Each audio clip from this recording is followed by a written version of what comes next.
اسی دن تاریخ میں یعنی 9 ذی القعدہ میں 1443 ہجری میں بروز جمعرات نکاح سے متعلقہ آپ کو بتائیں گے شریعت میں نکاح کی حیثیت کیا ہے اور طبیعت میں نکاح کیا ہوتا ہے۔ شریعت میں لفظ نکاح کا معنی لغوی معنی ہوتا ہے مل جانا۔ کیا؟ مل جانا۔ یعنی اس نکاح کی وجہ سے دو خاندان آپس میں مل جاتے ہیں، دو قبیلے آپس میں مل جاتے ہیں، دو ملک آپس میں مل جاتے ہیں نکاح کی وجہ سے۔ اب نکاح کی جو شرعی حیثیت ہے یعنی شریعت میں نکاح کیا ہے، بعض صورتوں میں نکاح فرض ہوتا ہے، بعض صورتوں میں نکاح واجب ہوتا ہے، بعض صورتوں میں نکاح سنت ہوتا ہے، بعض صورتوں میں نکاح مستحب ہوتا ہے اور بعض صورتوں میں نکاح کرنا حرام ہوتا ہے۔ یہ شرعی حیثیت کے حوالے سے بات کر رہے اور توجہ سے سمجھو۔ یعنی بعض حالتوں میں نکاح فرض ہے، کر لینا نکاح فرض ہے، بعض حالتوں میں واجب ہے، بعض حالتوں میں سنت ہے اور بعض حالتوں میں مستحب ہے اور بعض حالتوں میں حرام ہے۔ تو یہ کتنی حالتیں ہو گئی؟ کتنی حالتیں ہو گئی؟ 5۔ توجہ سے گنا بھی کرو گا۔ بعض حالتوں میں نکاح کیا ہے؟ فرض، بعض حالتوں میں واجب، بعض حالتوں میں سنت، بعض حالتوں میں مستحب اور بعض حالتوں میں حرام۔ یعنی 5 گویا اس کے درجے ہوئے۔ 5 حالتوں میں نکاح کی حالتیں شریعت میں کتنی ہو گئی؟ 5۔ سب بولا کرو کتنی ہو گئی؟ 5۔ نکاح کرنے کی حیثیت اور حالتیں شریعت میں کتنی ہو گئی؟ 5۔ اب بس اس کو تھوڑا سا سمجھنا آپ نے کہ آدمی پر نکاح کرنا فرض کب ہوتا ہے؟ اس پر نکاح اس وقت فرض ہو جاتا ہے جب وہ گناہ سے یقیناً نہ بچ سکتا ہو۔ یعنی اس کو یقین ہے کہ وہ گناہ سے نہیں بچ سکے گا تو اس پر اس وقت نکاح کر لینا فرض ہو جاتا ہے۔ اس کے ساتھ شرط یہ ہے کہ وہ اپنی بیوی کا نان و نفقے کی طاقت بھی رکھتا ہو، یعنی روٹی کپڑا مکان دینے کی طاقت رکھتا ہو اور گناہ سے بچنا محال ہو اس سے، تو اس صورت میں نکاح کرنا اس کے لیے فرض ہوتا ہے۔ یہ فرض کی کیفیت۔ آگے ہے واجب۔ واجب میں یہ ہوتا ہے کہ گناہ میں پڑ جانے کا گمان غالب ہو اسے، یعنی زیادہ گمان برائی میں پڑ جانے کا ہو، اس صورت میں بھی نکاح اس پر واجب ہو جاتا ہے۔ لیکن ساتھ شرط یہ ہے کہ وہ نان و نفقہ اور یعنی روٹی کپڑا مکان طاقت کے مطابق دینا اتنی وہ وسعت رکھتا ہو، تو یہ واجب کی کیفیت ہو گئی۔ تیسری حالت یہ ہے کہ عام روٹین میں صاحب ثروت بھی ہے اور اتنا گناہ میں بھی نہیں ہے، عام حالت میں اگر وہ نکاح کرنا چاہے تو یہ سنت ہے، 4 تک کیا ہے؟ سنت ہے۔ اور چوتھی چیز جو ہے یعنی ان میں سے کوئی بھی اسے حاجت ضرورت نہیں ہے تو کسی بیوہ عورت کا یا کسی غریب عورت کا رب نے اسے مالی وسعت دی ہے تو اگر وہ سہارا بن جائے اور اس سے نکاح کر لے تو اس صورت میں ایک استحبابی امر ہے مستحب اور یہ شرعاً اجر کا حقدار ہے۔ یہ 4 چیزیں ہو گئی۔ 5ویں چیز ہے اگر وہ نکاح کر کے اپنی بیوی کو خرچہ نہیں دے سکتا، روٹی کپڑا مکان یہ نہیں دے سکتا، تو اس صورت میں اس پر نکاح کرنا حرام ہو جائے گا۔ سمجھ آ گئی؟ اب اس کے لیے نکاح کرنا حرام ہے کیونکہ خرچہ جو دینا اس کے ذمہ ہے، وہ اپنی ذمہ داری ہی نہیں پوری کر سکتا تو پھر اس کے نکاح کا کیا مقصد رہ گیا؟ سمجھ آ گئی؟ تو کتنی حالتیں ہو گئی؟ 5. پہلی حالت کون سی ہے؟ دوسری، تیسری، چوتھی، پانچویں. اب سب کم بولتے ہیں، اتنے تھکے ہوئے ہیں کہ ابھی آپ نوجوان ہیں اور آواز آپ کی ایسے آتی ہے جیسے کنویں سے آپ کو کھینچا جا رہا ہے. تو نکاح کی کتنی حالتیں ہیں؟ 5. پہلی حالت کون سی ہے؟ دوسری، تیسری، چوتھی، پانچویں حرام. اب یہ 5 حالتیں نکاح کی، اور اس میں یہ بھی ہونا چاہیے 5 حالتوں میں سے آدمی غور کرے کہ وہ ان حالتوں میں سے کون سی حالت میں ہے. یہ ہوگی نکاح کی شرعی حیثیت اور نکاح کے حالتیں، یعنی کتنی ہو گئی؟ 5. اگلی چیز ہے نکاح کے رکن. نکاح کے رکن کتنے ہیں؟ 2. شاباش، کتنے؟ 2. نکاح کے رکن کتنے؟ 2. جنازہ کے رکن کتنے بتائے تھے؟ 2. اور نکاح کے رکن بھی 2 ہیں. وہ کون سے ہیں؟ شاباش. ایجاب اور قبول. ایجاب لڑکی کی طرف سے ہوتا ہے اور قبول لڑکے کی طرف سے. اس کو ایجاب و قبول کہتے ہیں. یہ نکاح کے رکن ہیں. ایجاب کا معنی کیا بتایا تھا؟ ہاں کرنا، یعنی اجازت دینا، لڑکی کا اجازت دے دینا، اس کو ایجاب کہتے ہیں. اور لڑکے کا قبول کر لینا، اس کو قبول کہتے ہیں. تو نکاح کے رکن کتنے ہو گئے؟ 2. کون سے؟ ایجاب و قبول. آگے نکاح میں واجب کتنی چیزیں؟ 1. کتنی چیزیں واجب ہیں؟ 1. اور وہ کیا ہے؟ حق مہر. حق مہر ادا کرنا یہ واجب ہے، یعنی لازم ہے. تو واجبات نکاح میں کتنے ہوئے؟ 1. سب بولا کرو. واجبات کتنے؟ وہ کیا ہے؟ حق مہر. شریعت میں حق مہر جو چاندی کے درہم اس وقت دیے جاتے تھے، تو وہ کم سے کم کتنا ہوتا ہے؟ 10 درہم چاندی کے سکے. اور ان کی مرا وجہ جو چاندی کی قیمت ہے، اس حوالے سے وہ تولے اور ماسے وغیرہ جو حساب وغیرہ جانتے ہیں کر کے، تو جتنا اس کی قیمت بنتی ہے 10 درہم کی، اتنا، اور اس کے مد مقابل جو رجل الوقت نوٹ کرنسی چلتی ہے، اس حوالے سے حق مہر کا تعین ہوتا ہے. اور کم از کم یہ عصر رواں میں، عصر حاضر میں کم از کم 5000 اور اس سے کم نہ ہونا چاہیے. حق مہر جو ہوتا ہے شرعاً یہ واجب ہوتا ہے. اور حق مہر شریعت نے زیادہ سے زیادہ دینے کا اجازت دی ہے. حق مہر پہ کوئی پابندی اور قائد نہیں ہے. ہاں جہیز شریعت میں نہیں ہے. جو جہیز دیے جاتے ہیں کروڑوں کی شکل میں، یہ دین میں نہیں ہے. شریعت میں جہیز کا تصور نہیں ہے. آقا کریم صلی اللہ علیہ وسلم نے اپنی پیاری بیٹی فاطمہ الزہرا سلام اللہ علیہا کو جو چند چیزیں عطا کی تھیں، وہ ضروریات زندگی، یعنی جو استعمال کی چیزیں ہیں. اور یہاں کروڑوں کے جہیز بنوا کر دوزخ کو خرید کر گھروں میں سجا رکھا ہے. اور ہماری جو خیر سے مائیں بہنیں بیٹیاں بیویاں ہیں، ان کو اس کی پوچھا پاچی سے ہی فرصت نہیں ملتی، رب رسول کو کہاں یاد کریں. یعنی انہوں نے اپنی سجدہ گاہی جہیز کی چیزوں کو بنایا ہوا ہے.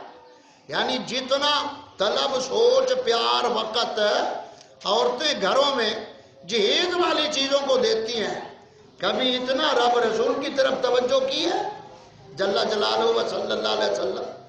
تو یہ واجب نکاح میں کتنے ہیں؟ 1. اور وہ کیا ہے؟ حق مہر. آگے ہے شرط. نکاح میں شرائط کیا ہوتی ہے؟ 2 عادل گواہ. 2 گواہ ہونا یہ شرائط نکاح ہے. گواہ کیا ہے؟ شرط ہے. 2 عادل گواہ صحیح سنی مسلمان ہو، یہ نکاح میں شرائط ہے. گواہ جو 2 گواہوں کا ہونا شرط ہے. آگے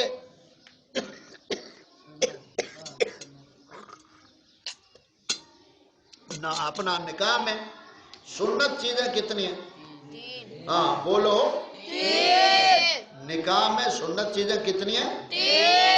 3 چیزیں سنت ہیں: خطبہ پڑھنا، ولیمہ کرنا، اور میٹھی چیز تقسیم کرنا۔ یہ کیا ہے؟ نکاح میں سنت ہے۔ تو کتنی سنت نکاح میں ہو گئی؟ آگے نکاح میں مستحب چیزیں، مستحب چیزیں کتنی ہوئی؟ ہاں اس کو گن لو۔ کلمے پڑھانے، ایمان کی صفتیں پڑھانی، نکاح کا مسجد میں پڑھانا، دلہا کا غسل کر لینا نکاح سے پہلے۔ یہ کتنے چیزیں ہو گئی؟ یہ مستحب چیزیں ہیں۔ ہاں آگے 5ویں کہہ لو مستحب، یعنی اعلان کرنا، نکاح کا اعلان کرنا۔ تو یہ 5 چیزیں نکاح میں کیا ہو گئی؟ مستحب۔ لیکن ان 5 چیزوں میں سے اگر کوئی بھی نہیں ہو سکی تو شرعاً نکاح ہو جائے گا۔ سمجھ آ گئی؟ کلمے اور ایمان کی صفتیں بالفرض کسی موقع نہیں پڑھائی گئی تو نکاح پھر بھی ہو جائے گا۔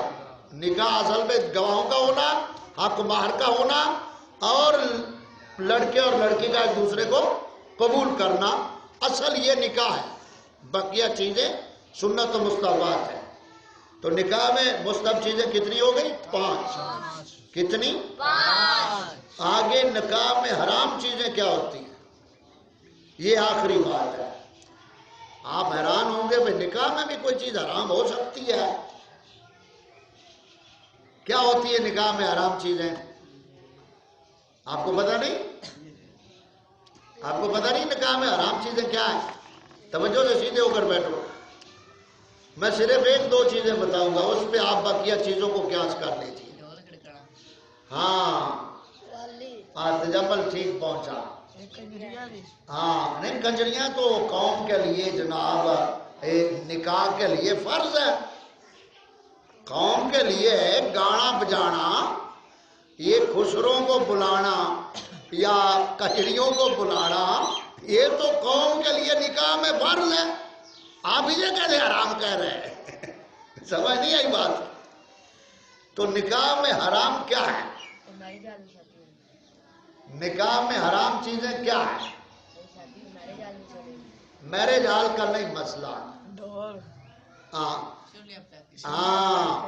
یہ چرلیاں پٹاخے، اور دوسری یہ جو مرد مہندی لگاتا ہے اور پھر ہاتھ میں چھرا ہوتا ہے، پھر گانا ہوتا ہے، اور یہ سب ہندو رسمیں ہیں اور یہ نکاح میں حرام چیزیں ہوتی ہیں۔ دودھ پینا پلانا سنت ہے، اس میں کوئی حرج نہیں، لیکن آئینہ بھی دکھاتے ہیں۔ پھر جناب کھارے سے اترا کر آگے چوڑیاں رکھی جاتی ہیں نیچے اوپر، جس کے اوپر دولہا پاؤں مارتا ہے، وہاں دولہے کا زور دیکھنا ہوتا ہے۔ یہ ایسی لعنتی رسمیں ہیں جو ہندوؤں سے منتقل ہوئی ہیں۔ وہ چوڑی کے اوپر پاؤں ماریں گے۔ چوڑی کس کے اوپر ہوتی ہے؟ گھڑے کے اوپر ہوتی ہے نا، کہ گھڑے کا منہ بند ہو، اس میں کوئی چیز نہ جائے۔ تو چھوڑی گھڑے کا کج ہوتی ہے، چھوڑی گھڑے کے اوپر ہوتی ہے۔ اس چھوڑی کے کچھوڑی کو، گھڑے کے کج کو تو ہم نے ایڑی کے نیچے رکھ دیا۔ جو پانی کا پردہ تھا، گھڑی کو بچانا تھا پانی کو کہ کوئی چیز اس میں نہ گرے، اس کی جو چھوڑی ہے اس کو تو ہم نے پاؤں کے نیچے رکھ کے توڑ دیا۔ تو اب پیدا ہونے والی اولاد میں حیا کہاں سے آئے گا جب بنیاد ہم نے یہ رکھ لی؟ سمجھ نہیں آئی بات کی؟ تو یہ چھوڑی آ گئی، پھر آگے پونی۔ پونی سمجھتی ہو؟ روئی کی پونیاں بنا کر دولہے کے پاؤں کے نیچے رکھی جاتی ہے۔